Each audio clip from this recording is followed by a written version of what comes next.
Hi guys! Welcome back sa aking YouTube channel. I'm your REE Board Exam Buddy, Prince Ian F. Cruz, and I'll be your lecturer for today's video. So sa video na to, magfo-focus pa rin tayo sa polar coordinate system. Pero yung itatakal natin ngayon, yung mga common shapes na na-encounter natin sa polar. So mag-start tayo by solving one problem. The equation R is equal to A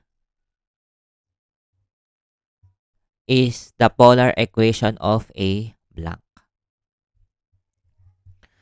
Yan. So, 'di ba meron tayong example nung nakaraang video, r is equal to 5. So, kapag ka r is equal to a constant value, circle ang mafo-form. So, parang kinonvert lang natin to to polar. Yeah, kaya r is equal to 5. So, kapag ka r is equal to a constant value, circle siya na ang center niya ay nasa origin or pole.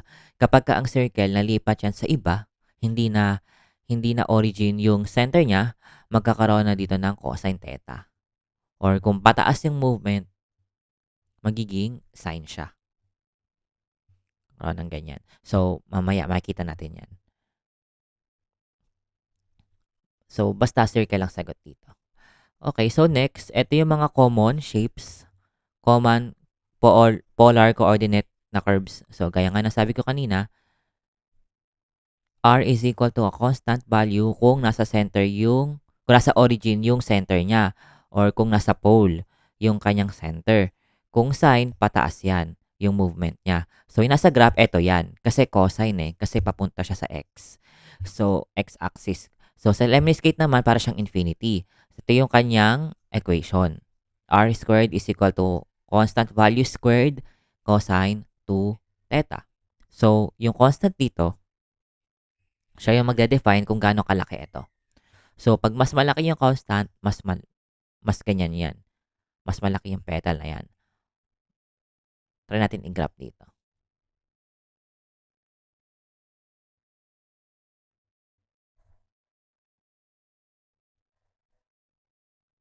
Yan. Naka 4 squared tayo, edi hanggang 4 lang to. Kung gagawin natin siyang 6 squared, yan naging 6 na siya. So, ibig sabihin, yung value ni A pala, ito pala yun. Ito yung value ni A.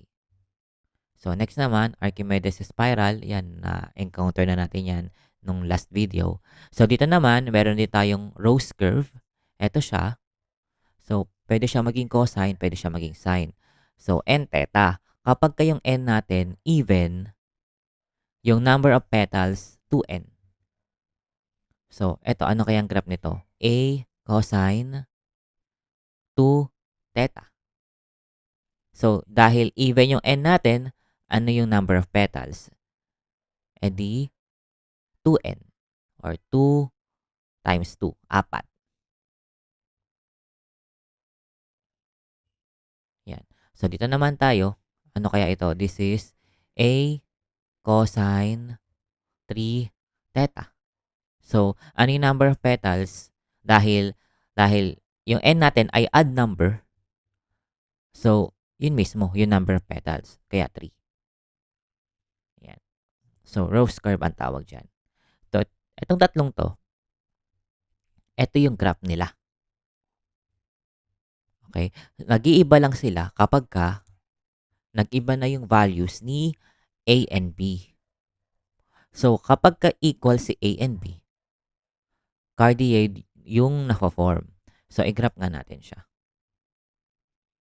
R is equal to 1 plus 1 cosine theta. Yan. Cardioid siya, di ba? Kasi equal si A and B.